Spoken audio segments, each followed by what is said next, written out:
আজকে খুব সোজা উপায়ে আলু পরোটা করব।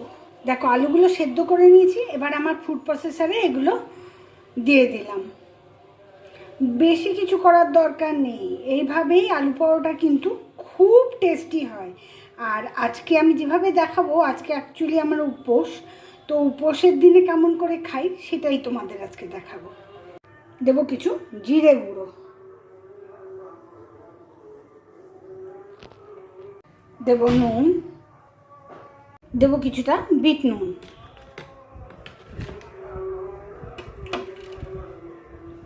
দেবো লঙ্কা গুঁড়ো। এটা অপশনাল, এটা তোমাদের যদি ইচ্ছে না হয় নাও দিতে পারো, কারণ ঝাল তো সবাই সমান খায় না, তো দিও না তখন। দেবো একটুখানি হিং, এটা আমি নিজের থেকে অ্যাড করি, তোমরা যদি ইচ্ছে না করে নাও দিতে পারো, তবে হিং দিলে তার গন্ধটা কিন্তু দারুণ লাগে। দেবো কিছুটা জোয়ান, ঢেকুর তুলো না, জোয়ান ফোয়ান দিচ্ছি, হজমের কোনো গণ্ডগোলই হবে না। এবার আমি একটা স্পেশাল জিনিস দেবো, যেটা অনেকেই দেয় না, কেউ কেউ আমচুর পাউডার দেয় এতে। আমি এখানে আম তেল, আমার এক বন্ধু দিয়েছে, আমি সেই আম তেল একটুখানি এটার মধ্যে দেবো। এতে গন্ধ আর টেস্ট দুটোই অসাধারণ আসে। তো চলো এবার আমি এটা চালিয়ে নিই। আলুগুলোকে ম্যাশ করতে হবে, তো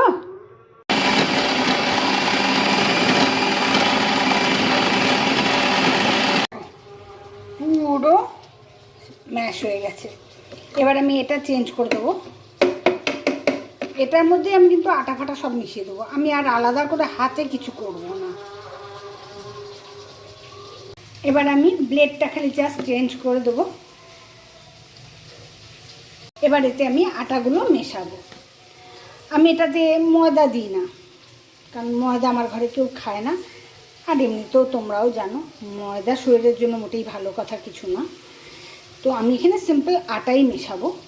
তো প্রথমে আমি 3 বাটি মতো আটা দিলাম, এটা ওই 50 গ্রামের একটা বাটি, সেটাতে দিলাম। এবার এটাকে বন্ধ করে মেশাতে শুরু করব। আমি বানাচ্ছি, এটাতে জল দেবো।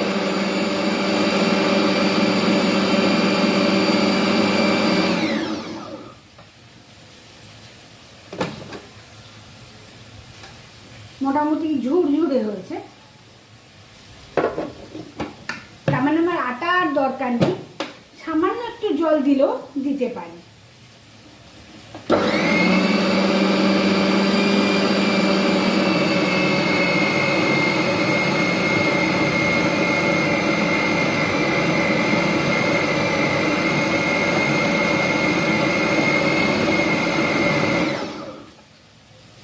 ব্যাস মাখা, দেখো আটা মাখা হয়ে গেল। আমি হাত ফাত অত লাগাতে চাই না, কি এত কষ্ট করবে।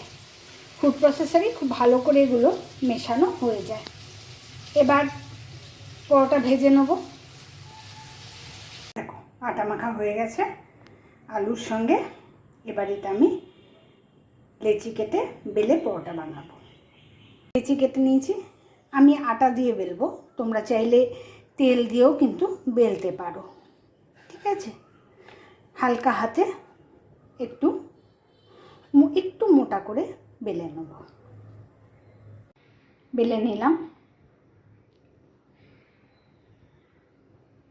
আমি ফ্রাইং প্যানে 2 পিঠ ভালো করে সেঁকে নেব, নিয়ে সাদা তেল দিয়ে এপিট ওপিট করে ভালো করে ভেজে নেব। এবার আমি তেলে এটা ভেজে নেব।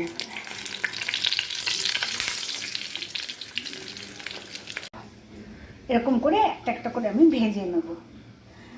এই পরোটাটা আচার দিয়ে খেতে পারো, সস দিয়ে খেতে পারো, যেমন করে ইচ্ছা আলু পরোটাটা তোমরা খেতে পারো। আর এইভাবে আলু পরোটা একবার বানিয়ে দেখো, সত্যি ভীষণ ভালো হয়। এমনি পুর ভরা আলু পরোটার মতোই হয়, কিছু স্বাদের তারতম্য হয় না।